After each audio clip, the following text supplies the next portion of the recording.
कई बार तुम बहुत ज़्यादा दुखी हो जाते हो, कई बार तुम बहुत ज़्यादा परेशान हो जाते हो। तुम्हें पता है क्यों?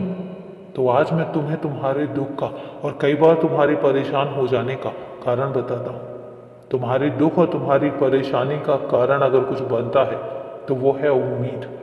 तुम उम्मीद लगा देते हो, तुम उम्मीद बहुत लगाते हो और इतनी लगाते हो कि कई बार उस उम्मीद पर जब कोई खरा नहीं उतर पाता तो तुम्हारे मन में एक ठेस पहुंचती है और उसके बाद तुम्हारे व्यवहार में परिवर्तन आने लग जाता है।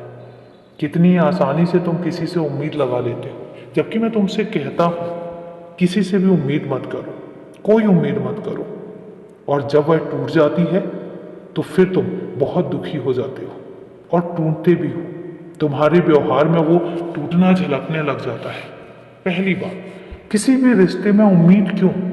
जरूरी नहीं है ना कि तुम जिससे दूसरों का काम करते हो, जितनी शिद्दत से तुम दूसरों के कामों को करते हो, उतनी ही शिद्दत से कोई तुम्हारा भी काम करे। दूसरों की कद्र करते हो जितने प्यार से, जितने अपनेपन से, क्या जरूरी है कि उसी तरीके से दूसरे भी तुम्हारी कद्र करें? और कद्र करवाने की उम्मीद में तुम किसी की कद्र क्यों करोगे? मुझे पता है कि मैं बहुत ही कड़े शब्दों में तुमसे बोल रहा हूं, लेकिन सच यही है कि जब तुम उम्मीद नहीं लगाना चाहते हो तो फिर उम्मीद क्यों लग जाती है? मुझे पता है कि तुम ऐसे नहीं हो, मुझे पता है कि तुम उनमें से नहीं हो कि तुम बदले की भावना से कोई काम करते हो, मैं जानता हूं। लेकिन उसके बावजूद भी तुम उन लोगों से उम्मीद क्यों लगाते हो जहां तुम्हें खुद पता होता है कि यहां से तुम्हारी उम्मीद पूरी नहीं होने वाली है।